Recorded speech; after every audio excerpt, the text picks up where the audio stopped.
Hello everyone, welcome to my YouTube channel. I'm going to be your life coach on this channel. Do well to subscribe so you can receive a notification when I drop a video. And I promise you are going to be richly blessed as we embark on this journey together. Right now, I'm going to be talking on making right decision.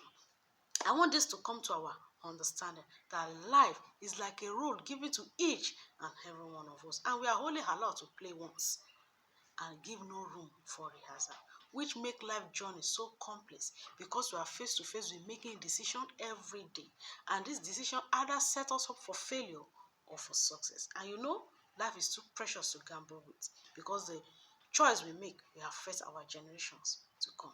That is why making right decision begins with discovery of purpose. And what is purpose? Purpose is the reason of which God created you.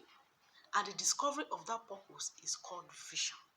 Vision is seeing into the future of what God has ordained for your life. Then how can we encounter vision and purpose for life? Number one way to encounter vision is through prayer. Yes, through prayer. Prayer is not a religious thing.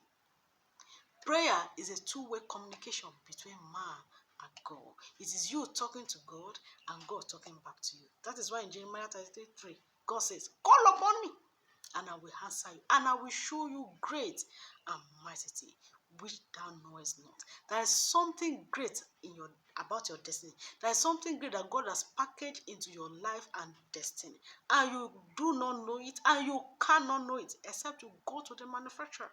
And the only way you can access God is through prayer. That is why prayer is very important in the life of a man.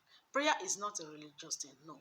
Prayer is very, very important because that is where we gain access to what God has packaged into us. That is where we ask God, why are we here? And God will reveal it because He's saying in His word that He will show you great and mighty thing.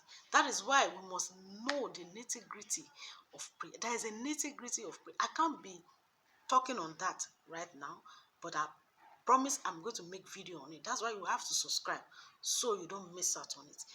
There is a nitty-gritty of prayer. There is a way to pray an effective prayer so that our prayer is not hindered. King Saul, he came to a point in his life that God never want to see him again. He never have access to God on the altar of prayer. And when man lose access to God, that means he lose access to direction. That is why King Saul was looking for a necromancer because he needed direction for his life.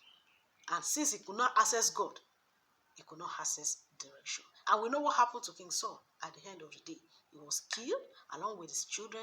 His kingdom was taken over because why? He have lost access to God on the altar of prayer. That will not be you and me in the name of Jesus. But what is it God saying concerning you? He said, "Call upon me and I will answer you.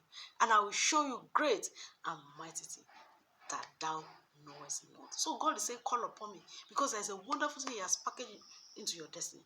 I know many of us, youths, used to believe prayer. No, this is not about prayer.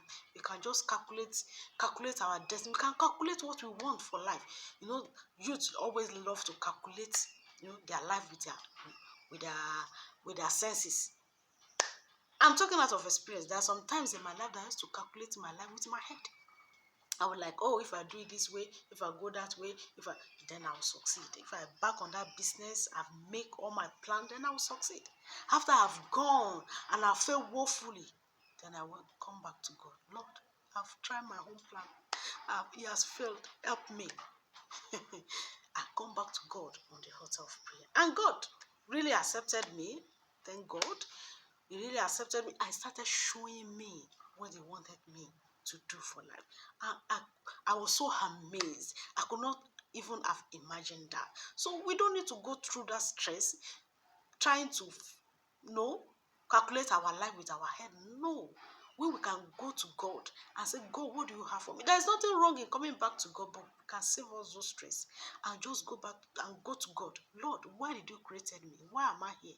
And God said He will answer you and He will show you that great and mighty thing about your destiny that you do not know. So we must come to God.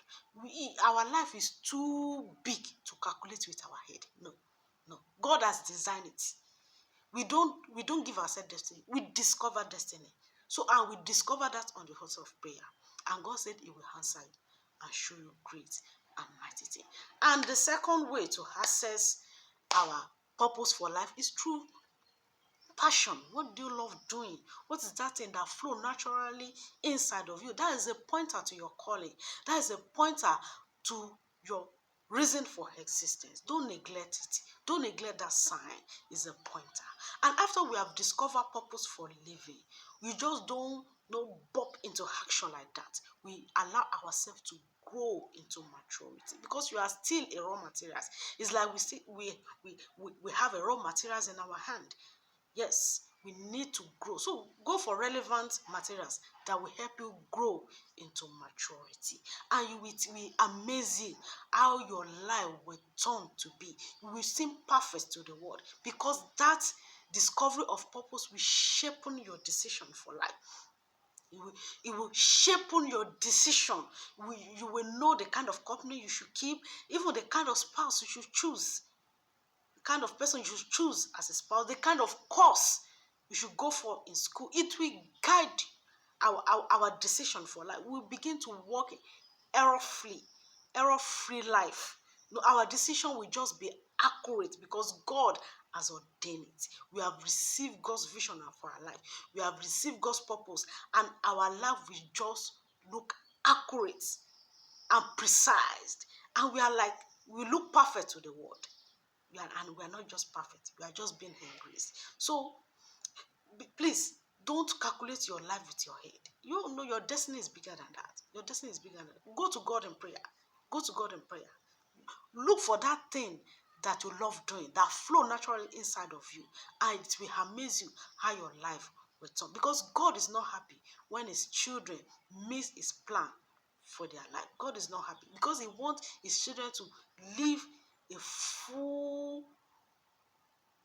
blessed life. God said he wants you to have life and have it more abundantly. That is God's will for us. He's not happy when we are running from pillar to pole. God is not happy. He wants you to have a blessed life, a full blessed, because life is not meant to be endured. Life is meant to be enjoyed. I pray that you will not live a frustrated life.